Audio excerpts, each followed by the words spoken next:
আসসালামু আলাইকুম, আমি হিমের রহমান। আজকে যে বিষয়টি নিয়ে কথা বলবো, ইতালির ওয়ার্ক ভিসার বিভিন্ন রকমের প্রবলেম আছে আপনাদের, বিভিন্ন রকম সমস্যা, যেটা হচ্ছে আপনারা ভিসা পাচ্ছেন না, অ্যাপয়েন্টমেন্ট পাচ্ছেন না, আপনাদের পাসপোর্ট ফেরত দিয়ে দিছে, আপনাদের ডাকা হচ্ছে না ভিসার জন্য, আপনারা রিজেক্ট খাচ্ছেন। তো মোটামুটি ওভারঅল যেই বিষয়গুলো আছে এই বিষয়গুলো নিয়ে আমি আজকে কথা বলবো। কারণ দেখা যায় আপনাদের নতুন করে আপডেট দেওয়া, নতুন কোনো বিষয় জানানো, এটা আসলে আর কত ভাই, আপনারা আর কত জানবেন? জানার তো শেষ নাই। এখন জেনেই বা কী করবেন? আপনাদের জেনে লাভটা কী হবে এইটা বলেন। আপনাদের যদি জেনে লাভ হতো যে না এই বিষয়ে বসে আপনাদের যেটা দরকার সেটা জানলেই হবে। আপনারা মনে করেন যে আমরা ভিউজ ব্যবসায়ী, এখন আমরা ভিউজ ব্যবসায়ী কেন? আপনাদের জন্যই তো। আপনারা হচ্ছে বিভিন্নভাবে আমাদের ইনফ্লুয়েন্স করেন, বিভিন্ন রকম বিষয়ে জানার আগ্রহ থাকে। আমার কথা হচ্ছে, আপনার যদি অ্যাপয়েন্টমেন্ট দরকার হয়, ওকে ফাইন, আপনি অ্যাপয়েন্টমেন্টের জন্য আগান। আপনার যদি ভিসার দরকার হয়, আপনি ভিসার জন্য আগান। আপনার ভিসা পাচ্ছেন না, ভিসা অ্যাম্বাসি ফেস করে রাখছেন, ফাইল জমা করে রাখছেন, আপনি হচ্ছে ফাইল জমা করে রাখছি, আমি এখন ভিসা কেন পাচ্ছি না, এইটা নিয়ে আগান না। মানে আপনার হচ্ছে অ্যাপয়েন্টমেন্ট সম্পর্কেও জানতে হবে, ভিসার সম্পর্কেও জানতে হবে, নুল্লস্ত সম্পর্কেও জানতে হবে। ওভারঅল আপনারা হচ্ছে আমি বলছি কিনা বা তানবীর ভাই বলছে হয়তো বা, যে আপনাদের দিকগত ফলসি 2025-এর যে ক্লিক ডেটা, এটার ফাইল জমা ছিল, এবং ফাইল জমার পরে আমি বা অথবা তানবীর ভাই উনি হচ্ছে আপনাদের বলছে যে আগামী এক সপ্তাহের জন্য আবার নতুন করে ফাইল সাবমিট করার যে সিস্টেমটা সেটা খুলে দিতে পারে। এখন এইটা আসলে আমার মনে হয় যে আপনারা যে নভেম্বর মাসে যদি নভেম্বর মাসে যে আপনাদের ফাইল জমার যে সময়টা দেওয়া হয়েছিল, তখন যদি আপনারা আবেদন নাই করতে পারেন, তার মানে হচ্ছে ওকে, দরকার নাই তো, মানে করতে পারেন নাই। এখন আমার কথা হচ্ছে, এখন তো মনে করেন আপনি চাইলেই জমা দিতে পারবেন না। এখন বিভিন্ন প্রকার দালাল যারা আছে তারা তো বলবেই, আপনাকে ইনফ্লুয়েন্স করবে যে আপনারা ফাইল জমা দিতে পারবেন। এখন আপনারা হচ্ছে ফাইল জমা দিবেন, এবং হচ্ছে আবার হচ্ছে আপনাদের বলবেন যে এখন আবার নতুন করে আবেদন করা সম্ভব, এই সেই আগ্রম বাগ্রম টাকা দেন। এইটা হচ্ছে বিজনেস, আপনারা কেন বোঝেন না? এটা বিজনেস। সো বিজনেস থেকে দূরে থাকেন, আপনাদের যেটা প্রয়োজন সেটা নিয়ে আগান। এখন কথা হচ্ছে এটা যে সবাই প্রশ্ন করতেছে যে ভাই আমার ভ্যানিজিয়া থেকে আবেদন করা ছিল, ভিসার জন্য ওয়েট করতেছি, আমি কি ভিসা পাবো, বা আমি কবে নাগাদ ভিসা পাবো? ভাই, কেউ গুরু বা সন্ন্যাসী কেউ না যে আপনাকে বলে দিবে এত তারিখে আপনি হচ্ছে ভিসা পাবেন। আমার কথা হচ্ছে প্রসেস কোনটা, প্রসেসের বাইরে আপনি কিচ্ছু করতে পারবেন না। প্রসেস কোনটা? প্রসেস হচ্ছে যারা হচ্ছে সাদা পাসপোর্ট নিয়ে বসে আছেন, যারা স্ক্যান কপি করে আসেন, এবং হচ্ছে যারা আপনারা অ্যাপয়েন্টমেন্টের জন্য অপেক্ষা করতেন, সবার প্রসেসগুলো পূর্বেই জানানো আছে। একটাই প্রসেস, ইতালিতে যে সকল প্রভিন্সি থেকে আপনাদের নুল্ল আস্তার জন্য আবেদন করা হয়েছিল, এবং যাদের যাদের নুল্ল আস্তা ওঠার কথা তাদের নুল্ল আস্তা উঠতেছে। মানে এখনও দেখা যায় দুইটা একটা নুল্ল আস্তা উঠে, দেখা যায় গত এক বছর আগেও নুল্ল আস্তার জন্য আবেদন করে রাখছে, তারও আগে নুল্ল আস্তার জন্য আবেদন করে রাখছে, তাদেরও নুল্ল আস্তা উঠতেছে, দুইটা একটা। তবে নুল্ল আস্থা নেওয়ার আগে অবশ্যই আপনাদের জাস্টিফাই করা উচিত যে আসলে কি নুল্ল আস্থা অরিজিনাল, নাকি হচ্ছে আমাকে একটা ফ্যাক্ট নুল্ল আস্থা দিয়ে আমার সাথে বিজনেস করা হচ্ছে। বিষয় হচ্ছে এটা।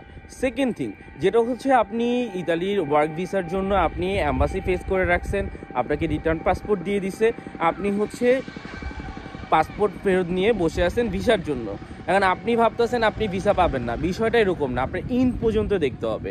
আপনাকে যদি আপনার ভিসা দেওয়া হয় তাহলে হচ্ছে আপনাকে ফোন দেওয়া হবে, আর যদি ভিসা না দেওয়া হয় তাহলে হচ্ছে আপনাকে রিজেক্ট করে দেবে। এটারও একটা প্রসেস থাকবে আপনার জন্য, যেটা আপনারা জানেন। বারবার বলতেছি, যাদের রিটার্ন পাসপোর্ট নিয়ে বসে আছেন, স্ক্যান কপি দিয়ে বসে আছেন, তারা যদি অনলাইনে দেখেন রেডি ফর কালেকশন আসছে, তার মানে হচ্ছে আপনাদের রিজেক্ট করা হচ্ছে।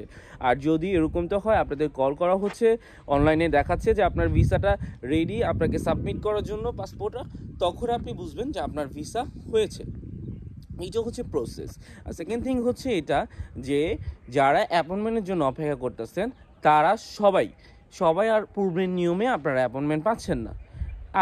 আপনাদের প্রসেস একটাই থাকবে। আপনাদের নুল্ল আস্থা যখন অস্থায়ী বাতিল করা হয়েছে, তখন আপনাদের বলা হয়েছে যে পাসপোর্ট আপনাদের নুল্ল আস্থাগুলো ইতালির প্রভিন্সিতে চলে গেছে, এবং ইতালির প্রভিন্সি থেকে আপনাদের যাচাই বাছাই করে বাংলাদেশ ইটালি অ্যাম্বাসিতে চলে আসবে, দেন হচ্ছে বিএফএস থেকে আপনাকে কল করা হবে। সিস্টেম এটাই। সিস্টেম এটাই। এখন আমার কথা হচ্ছে, যারা হচ্ছে ভিসার জন্য অপেক্ষা করতেছেন তারা এই প্রসেসেই আগাবেন এবং বলে যে ভ্যানেজিয়ার কাজ ধরছে, বাড়ির কাজ ধরছে, পালেরমোর কাজ ধরছে, তারপর হচ্ছে রাগুসার কাজ ধরছে।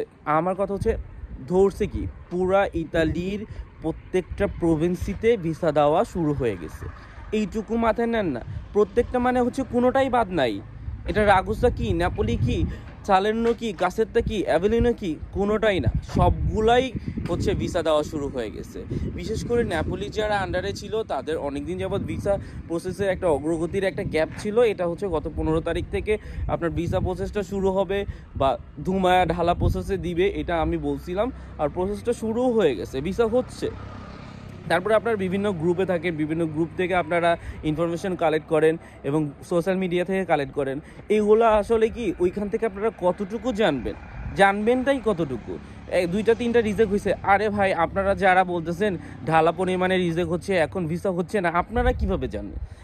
আমার কথা হচ্ছে, যারা হচ্ছে বিভিন্ন গ্রুপ থেকে ইনফরমেশন নিয়ে ডিসাইড করে ফেলেন যে ভিসা দেওয়া রেশিও কম, তারপর হচ্ছে রিজেক্টের পরিমাণ বেশি।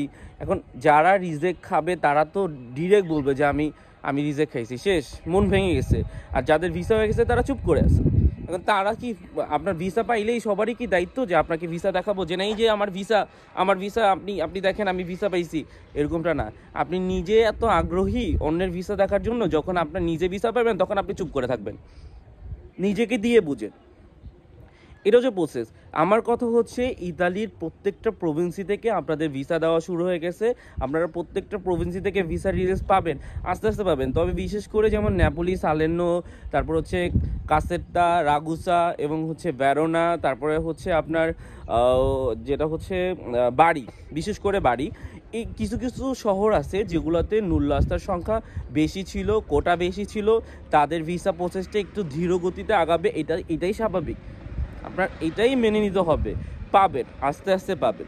আর অন্যান্য যে ছোটো ছোটো শহরগুলো যেগুলো আছে, শহর ছোট না আসলে, অনেকগুলো শহর আছে বড়, কিন্তু হচ্ছে কোটা ছোট। যেগুলো কোটা ছোট ওগুলো তো খুবই শর্ট প্রসেসে খুবই তাড়াতাড়ি আগাবে, এটা স্বাভাবিক না? বিষয়টা হচ্ছে এইটা, ইটালির প্রত্যেকটা সিটির ভিসা দেওয়া চলতেছে এবং অনেক দিচ্ছে আপনাদের। কিন্তু ব্যাপারটা হচ্ছে যে অ্যাপয়েন্টমেন্টের জন্য যারা অপেক্ষা করতেছেন তারা আর আগের নিয়মে অ্যাপয়েন্টমেন্ট পাবেন না। আপনারা আগের নিয়মে অ্যাপয়েন্টমেন্ট পাবেন না। আপনারা হচ্ছে আবারও যেমন হচ্ছে ভিসা যেমন পাচ্ছেন ফোন দিয়ে, আপনাদেরও ফোন করা হবে, ফোন দিয়ে আপনাদের বলবে আপনার ভিসা রেডি, আপনি ফাইলটা সাবমিট করেন। কিন্তু প্রসেসটা হচ্ছে আগের মতোই থাকবে। এমন না যে আপনাকে অ্যাপয়েন্টমেন্টের জন্য মেল করা হবে, মেল করতে পারে, আপনার মেইলে মেল করতে পারে যে আপনার ফাইলটা সাবমিট করেন। এটা দু একটা করে হচ্ছে, কারণ হচ্ছে যেই সকল সিটির নুল্লাস্তাগুলো যাচাই হয়ে গেছে এবং আপনার হচ্ছে যে সকল সিটির দু একটা নুল্লাস্তা যাচাই হয়ে গেছে, যেগুলো অ্যাপয়েন্টমেন্টের জন্য অপেক্ষা করতেছিল, ওগুলার হচ্ছে আপনার ফোন দেওয়া হচ্ছে। বিষয়টা হচ্ছে এরকম। যাই হোক, কারো কথায় কান দিয়েন না। যারা বলতেছে আপনাকে নতুন করে ফাইল সাবমিট করতে পারবেন ইতালির ওয়ার্ক ভিসার জন্য, ইতালিতে যেমন হচ্ছে ডিক্টেটর ফোর্সের আন্ডারে যেগুলার যে প্রসেসটা আর কি নুল্লাস্তার জন্য আমরা আবেদন করে, তো তাদের কথায় কান দিয়েন না।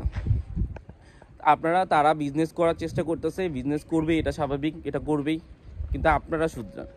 ভালো থাকবেন, সুস্থ থাকবেন। আসসালামু আলাইকুম।